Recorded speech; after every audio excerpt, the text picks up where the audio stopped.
শেষ কর্মদিবসে প্রধান নির্বাচন কমিশনার কাজী হাবিবুল আওয়াল সহ অন্য ৪ নির্বাচন কমিশনার। চোখে মুখে যেন রাজ্যের ক্লান্তি আর কপালে দুশ্চিন্তার ভাঁজ। এর মধ্যেই বেলা ১১টায় ইসি সচিবালয়ের সকল পর্যায়ের কর্মকর্তাদের সঙ্গে বৈঠকে বসে নির্বাচন কমিশন। এটাই ছিল তাদের শেষ বৈঠক।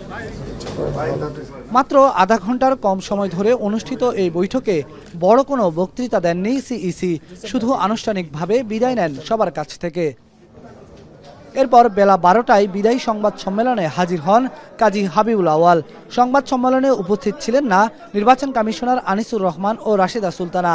নিজের আয়োজন করা ২০২৪ সালের দ্বাদশ জাতীয় সংসদ নির্বাচনকে বিতর্কিত নির্বাচন উল্লেখ করে পদত্যাগের ঘোষণা দেন হাবিবুল আওয়াল। প্রতিটি সাধারণ নির্বাচন নির্দলীয় তত্ত্বাবধায়ক সরকারের অধীনে অনুষ্ঠিত হলে উদ্দেশ্য অর্জন আরও সুনিশ্চিত হতে পারে। পরিশেষে আপনাদের অবহিত করতে চাই, আমি সহ মাননীয় কমিশনারগণ দেশের পরিবর্তিত বিরাজিত অবস্থায় পদত্যাগ করতে মনস্থির করেছি। আমরা অদ্যই পদত্যাগপত্র মহামান্য রাষ্ট্রপতির সমীপে উপস্থাপনের নিমিত্ত কমিশনের সচিব মহোদয়ের হাতে দেব। তিনি বলেন ২০২৪ সালের নির্বাচন ব্যক্তিকেন্দ্রিক প্রতিদ্বন্দ্বিতা ছিল না কোনো দলীয় প্রতিদ্বন্দ্বিতা। এই নির্বাচনকে একদলীয় নির্বাচন বলেও মন্তব্য করেন তিনি। নির্বাচন বন্ধ করা কিংবা পদত্যাগের কোনো সুযোগ সাংবিধানিকভাবে ছিল না বলে উল্লেখ করেন কাজী হাবিবুল আওয়াল।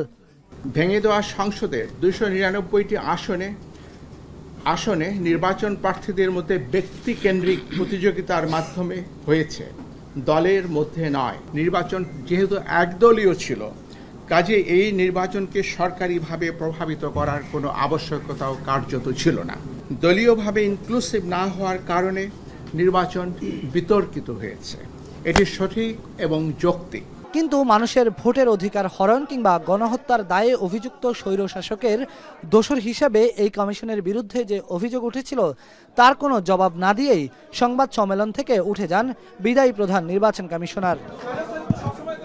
এরপর গণমাধ্যমের মুখোমুখি হন সংবাদ সম্মেলনে উপস্থিত না হওয়া ২ কমিশনার।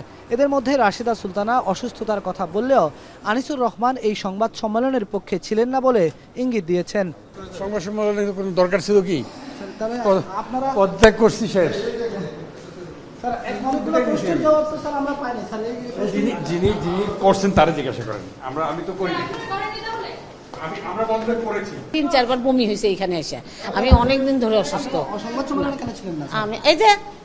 আমি তো থাকার জন্য রেডি হয়ে আসছি, কিন্তু এমন বমি হয়েছে আমি আর যেতে পারি না। স্যারকে বললাম, স্যার আমি খুবই অসুস্থ, আমি একটু বাসায় চলে তারপর যেতেও পারি, যখন যেতে যাচ্ছি। ঠিক আছে, দোয়া রাখেন সবাই আমার জন্য। পদত্যাগ করে বের হবার পর ইসি সচিবালয়ের সামনে উপস্থিত উৎসুক জনতা ধাওয়া দেন বিদায়ী নির্বাচন কমিশনারদের।